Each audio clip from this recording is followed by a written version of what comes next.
খুব কম সময়ে বাজারজাত করা যায় তেলাপিয়া এবং পুঁটি। কিভাবে চাষ করবেন? এটা কি একক চাষ আপনার জন্য লাভজনক হবে, নাকি হচ্ছে কি মিশ্র চাষটা আপনার জন্য লাভজনক হবে? 4 মাসে 4টা 5টা কেজি চলে আসছে পুঁটি মাছ, তেলাপিয়া মাছ মোটামুটি 3টা কেজি চলে আসবে।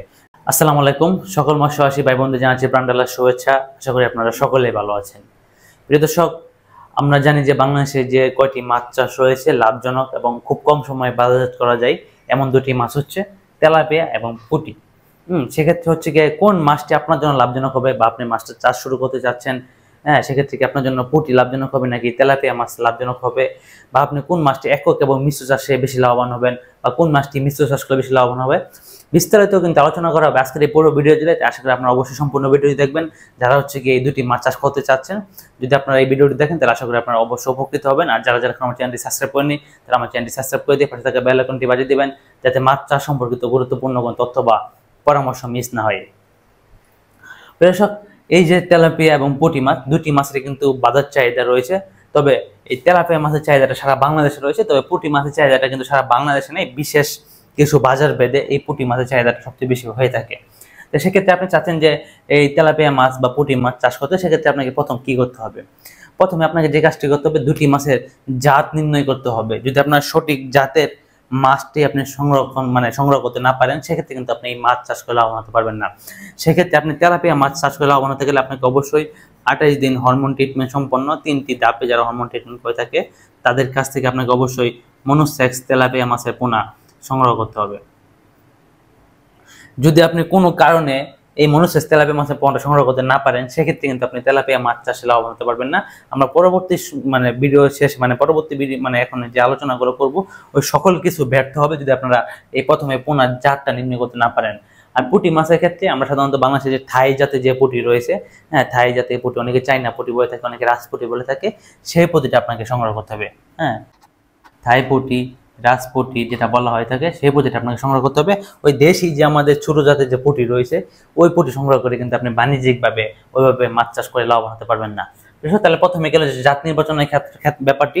তারপরে আসি যে কাজটি আমরা স্বাভাবিকভাবে প্রত্যেক ভিডিওতে বলে থাকি, যে পুকুর নির্বাচন।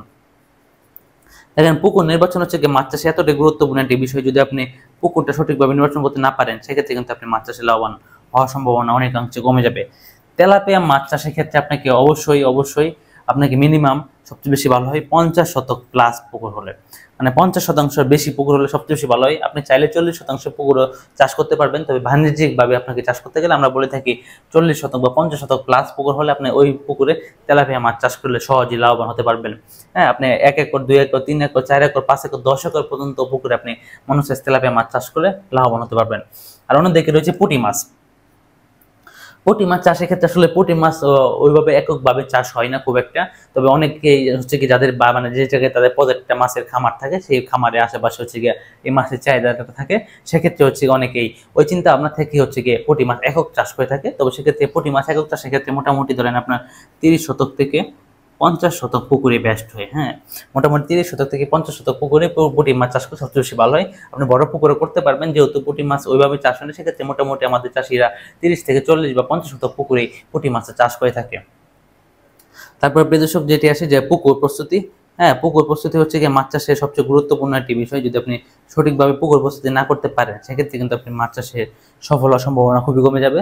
পুকুর প্রস্তুতির ক্ষেত্রে আপনাকে যে কাজটি করতে হবে, যে ধরেন আপনার প্রথমে হচ্ছে পুকুরে পানিটা সেচ দিয়ে বের করে দিবেন। দেখেন, আসলে অনেক মৎস্যচাষী ভাইরা হচ্ছে গিয়ে পুকুরে পানিটা সেচ দিতে চায় না, ওই কাদার ভিতরে চুন টুন দিয়ে আবার মাছ চাষ শুরু করে দেয়। সেক্ষেত্রে কিন্তু ওই চাষের ক্ষেত্রে অনেক অসুবিধার সম্মুখীন হতে হয় মাছ চাষের ক্ষেত্রে। সেক্ষেত্রে আপনি যে কাজটি করবেন, পুকুরটা সেচ দিবেন, সেচ দিয়ে তলাটা ফাটিয়ে নেবেন, হাল চাষ করে দিলে সবচেয়ে বেশি ভালো হয়। হাল চাষ করে দেওয়ার পর পুকুরে হচ্ছে পানি দিবেন, পানি দেওয়ার আগে অথবা পরে বা 2টি বাগি আপনারা প্রতি শতাংশে 1 থেকে 1.5 কেজি চুন প্রয়োগ করবেন। চুন প্রয়োগের পর পুকুরে আবার পানি দিবেন, বা পানি দেওয়ার পর আপনারা চুন প্রয়োগ করতে পারেন। চুন প্রয়োগের পর আবার মই দিয়ে দিবেন। মই দেওয়ার পরে যে পুকুরে যে প্রাকৃতিক খাদ্য উৎপাদন করতেছেন, সেক্ষেত্রে 100 গ্রাম ইউরিয়া, 70 গ্রাম টিএসপি, বা হচ্ছে কি আপনারা যদি রাসায়নিক সার ব্যবহার করতে না চান, সেক্ষেত্রে যদি আমরা প্রতি শতাংশে 250 গ্রাম করে খৈল দিয়ে দেন, সেক্ষেত্রে হয়ে যাবে। তাছাড়া যদি আপনি মনে করেন যে আপনি 150 গ্রাম ময়দা, 50 গ্রাম চিটাগুড়, এইগুলো ফার্মেন্টেশন করলে 48 ঘন্টা পুরো পুকুরে ছিটিয়ে দিলে আশা করি 2টি পুকুরের ক্ষেত্রে প্রাকৃতিক খাদ্যের যোগান হয়ে যাবে। তারপর হচ্ছে মাছ ছাড়া পড়বে, পুকুরের সমীকরণটা দিয়ে দিবেন 1 ফিট পানির জন্য 1 ml। তারপর হচ্ছে কি আপনার পুকুরে মাছ দিয়ে দিবেন। তারপর হচ্ছে যে পোনা নির্বাচন নিয়ে আমরা তো প্রথমেই আলোচনা করেছি যে পোনা নির্বাচন। হ্যাঁ, এটা আপনাকে অবশ্যই তেলাপিয়া মাছ চাষের ক্ষেত্রে গেলে আপনাকে অবশ্যই 28 দিন হরমোন ট্রিটমেন্ট, উন্নত জাতের গিফট তেলাপিয়া থেকে ডিম সংগ্রহকারী সেই মাছের পোনাটা আপনাকে সংগ্রহ করতে হবে। আর পুঁটি মাছের ক্ষেত্রে আপনারা থাই জাতের যে পুঁটিটা ওটা আপনাকে সংগ্রহ করতে হবে। তারপর যে সংগ্রহ করার ক্ষেত্রে সেটা নার্সিং। দেখেন, আপনি যদি তেলাপিয়া মাছ চাষ করতে চান, মানে মনোসেক্স তেলাপিয়া মাছ চাষ করতে চান এবং আপনি সফল হতে চান, নিরাপদে চাষ করতে চান, সেক্ষেত্রে আপনাকে অবশ্যই নার্সিংটা করতে হবে। আর পুঁটি মাছের ক্ষেত্রে মোটামুটি নার্সিং করে নিলে ভালো হয়। আসলে যে কোনো মাছই হোক না কেন, প্রত্যেকটি মাছই কিন্তু মোটামুটি নার্সিং করে নিলে ভালো হয়। আপনি যখন পুঁটি মাছও নার্সিং করে নেবেন, সেক্ষেত্রে আশা করি ভালো একটা ফলাফল পাবেন। আর তেলাপিয়া মাছ আপনাকে এটা অবশ্যই করতে হবে। তারপর বিদেশের যে খাদ্যের যে ব্যাপারটা, হ্যাঁ, এটা আপনাকে অবশ্যই জেনে চাষ করতে হবে। আর খাদ্যের ব্যাপারটা আপনাকে জানার আগে আপনাকে বলতে হবে কি খাদ্য দিবেন। আপনি যখন মানে তেলাপিয়া মাছ নার্সিংয়ে থাকবে, সেক্ষেত্রে সেটা হবে গিয়ে 35 থেকে 30% প্রোটিন সমৃদ্ধ খাবার। আর যখন চাষে চলে যাবে তখন 30 থেকে 28% প্রোটিন সমৃদ্ধ খাবার আপনাকে চাষে দিতে হবে। আর আপনি যদি পুঁটি মাছ চাষ করেন, সেক্ষেত্রে আপনাকে মোটামুটি 24 থেকে 26% প্রোটিন সমৃদ্ধ খাবার আপনি দিলেই পুঁটি মাছ চাষ করতে পারবেন। এখন কথা হচ্ছে কি, আপনি এই যে তেলাপিয়া মাছ বা পুঁটি মাছ চাষ করবেন, সেক্ষেত্রে আপনাকে অবশ্যই কিভাবে চাষ করবেন। এটা কি একক চাষ আপনার জন্য লাভজনক হবে, নাকি হচ্ছে কি মিশ্র চাষটা আপনার জন্য লাভজনক হবে, এটা আপনাকে অবশ্যই জানতে হবে। একক চাষ এবং মিশ্র চাষ দুটি মাছ চাষ করা যায়, তবে তেলাপিয়া মাছ চাষ সবচেয়ে বেশি ভালো হয় আপনার এই মাছটি একক চাষ করলে। একক সাথে সাথী ফসল হিসাবে যদি আপনি মাছটা চাষ করেন, সেক্ষেত্রে আশা করি আপনি একটি ভালো ফলাফল পাবেন। সেক্ষেত্রে তেলাপিয়ার ক্ষেত্রে আপনি প্রতি শতাংশে একক চাষের ক্ষেত্রে 210 পিস, হ্যাঁ, তার পাশাপাশি প্লাস হচ্ছে কি আপনার 6 থেকে 7% আপনারা কার্ব জাতীয় মাছ দিবেন। এটা হচ্ছে একক চাষের ক্ষেত্রে। আর তখন হচ্ছে আপনাকে যে প্রোটিন সমৃদ্ধ খাবারটা বলে সেটা আপনি দিবেন। আর যদি আপনি থাই পুঁটি মাছ একক চাষ করেন, সেক্ষেত্রে প্রতি শতাংশে আপনি 250 পিস দিতে পারেন। 150 পিস বা 250 পিস আপনারা প্রতি শতাংশে দিতে পারেন। সেক্ষেত্রে আপনি একক চাষের ক্ষেত্রে আপনাকে মোটামুটি 24 থেকে 26% প্রোটিন সমৃদ্ধ খাবারটা ওটা আপনাকে নিশ্চিত করতে হবে। এখন কথা হতে পারে যে আসলে পুঁটি মাছ একক চাষে লাভবান হওয়া যায় নাকি মিশ্র চাষে লাভবান হওয়া যায়। দেখেন, পুঁটি মাছ হচ্ছে কি আমাদের ম্যাক্সিমাম মৎস্যচাষী ভাইরা কিন্তু এই মাছটা মিশ্র চাষ করে থাকে। হ্যাঁ, কিছু কিন্তু ভিডিও শুরুতে কিন্তু আমি বলেছি যে কিছু খামারি রয়েছে যাদের বাজার চাহিদা ভালো থাকে। হ্যাঁ, পুঁটি মাছে কিন্তু সারা বাংলাদেশে বাজার চাহিদা ভালো থাকে না। হ্যাঁ, তেলাপিয়া মাছের যেমন সারা বাংলাদেশে একটা চাহিদা রয়েছে, পুঁটি মাছে কিন্তু কিছু বাজার ভেদে দামটা খুব ভালো থাকে। সেক্ষেত্রে অনেক মৎস্যচাষী ভাইরা তো একক চাষ করে। আর মিশ্র চাষের ক্ষেত্রে সবচেয়ে বেশি ভালো হয় যদি আপনি এই মাছটার সাথে আপনি কার্ব জাতীয় মাছ মিশ্র চাষ করেন। হ্যাঁ, আপনি চাইলে কিন্তু তেলাপিয়া মাছের সাথেও পুঁটি মাছ দিতে পারেন। হ্যাঁ, সেক্ষেত্রে হচ্ছে আপনি যদি এই কার্ব জাতীয় মাছের ক্ষেত্রে আপনি প্রতি 2 শতকে আপনি 1 পিস করে দিলেন, হ্যাঁ, সেক্ষেত্রে আশা করি ভালো একটি ফল হবে। মানে 2 পিস, মানে 1 পিস মাছ 2% জন্য 1 পিস মাছ, মানে 100% হলে আপনি 50 পিস মাছ তেলাপিয়া মাছের সাথে দিতে পারেন। সেক্ষেত্রে আপনার ভালো একটি বাড়তি উৎপাদন হবে। আর আপনি যদি কার্ব জাতীয় মাছের সাথে এই পুঁটি মাছ দেন, সেক্ষেত্রে আপনাকে যে কাজটি করতে হবে, আমরা জানি যে পুঁটি মাছ কিন্তু খুবই খাদ্যের প্রতি আগ্রহ মাছ এবং খুবই ফাস্ট ফিডার মাছ। তেলাপিয়া মাছ এবং পুঁটি মাছ দুইটাই কিন্তু ফাস্ট ফিডার মাছ, তবে তেলাপিয়া থেকে বেশি খাদ্যের প্রতি আকৃষ্ট এই পুঁটি মাছ। সেক্ষেত্রে পুঁটি মাছ আপনি যদি কোনো মিশ্র চাষে চাষ করেন, সেক্ষেত্রে কিন্তু ওই যে মিশ্র চাষ বা সাথী ফসল হিসেবে চাষ করেন, তাহলে ওই সাথে মেন যে মাছ বা যার সাথে মিশ্র চাষ দিচ্ছেন, সেক্ষেত্রে কিন্তু ওই মাছের উৎপাদনে ঘাটতি হয়ে যেতে পারে। সেক্ষেত্রে যদি আপনি কার্ব জাতীয় মাছের সাথে পুঁটি মাছ চাষ করেন, সেক্ষেত্রে আপনি 4 মাস বা 3 মাস পর আপনাকে অবশ্যই পুঁটি মাছ আপনাকে সরিয়ে ফেলতে হবে কার্ব জাতীয় মাছ থেকে। তাহলে হচ্ছে কি আপনি কার্ব জাতীয় মাছের উৎপাদনটা ধরে রাখতে পারবেন। আর যদি না সরান, সেক্ষেত্রে কিন্তু আপনার কার্ব জাতীয় মাছের উৎপাদনে ঘাটতি হতে পারে। হ্যাঁ, 4 মাস পর আপনি ওই কার্ব জাতীয় মাছ থেকে পুঁটি মাছটা সরিয়ে দিবেন, তাহলে আশা করি আপনি মানে পুঁটি মাছের চাহিদাটা ভালো পাবেন এবং কার্ব জাতীয় মাছটাও ভালো থাকবে। এখন কথা হচ্ছে যে আপনি যে তেলাপিয়া মাছ চাষ করেন এককভাবে, সেক্ষেত্রে যদি আপনি আমাদের কাছে উৎপাদিত তেলাপিয়া মাছ চাষ করেন, সেক্ষেত্রে আপনার 3 মাস চাষ, 1 মাস নার্সিং, হ্যাঁ, মোটামুটি এই সময় কিন্তু 3 কেজি চলে আসবে। হ্যাঁ, এই মাছ মোটামুটি 3 কেজি চলে আসবে। আর পুঁটি মাছ যদি আপনি এককভাবে চাষ করেন, দেখেন পুঁটি মাছের চাষের বেশ কিছু ব্যাপার স্যাপার থাকে, সবকিছু মিলিয়ে যদি আপনি পুঁটি মাছ চাষ করেন, সেক্ষেত্রে দেখবেন যে 4-5 কেজি চলে আসে পুঁটি মাছ এই 4 মাসে। 4 মাসে 4-5 কেজি চলে আসবে। যদি আপনি থাই এবং ভালো জাতের প্রোটিন নার্সিং করে সঠিক প্রোটিন মানসম্মত খাবার দিতে পারেন, সে দেখবেন যে 4 মাসে 4-5 কেজি চলে আসছে পুঁটি মাছ। আর সেখানে এই সময়টাতে তেলাপিয়া মাছ মোটামুটি 3 কেজি চলে আসবে। হ্যাঁ, সেক্ষেত্রে হয়তো এই যে 4 মাস 5 দিন বা 10 দিন সময় লাগতে পারে। 5 আশা করি 4 মাসে হয়ে যায়। সেক্ষেত্রে আমরা 5 দিন বা 10 দিন সময় বেশি বলে থাকি, যাতে হচ্ছে চাষি ভাইদের মানে নির্ধারিত সময়ের আগে সেই চাষটা সম্পন্ন হয়।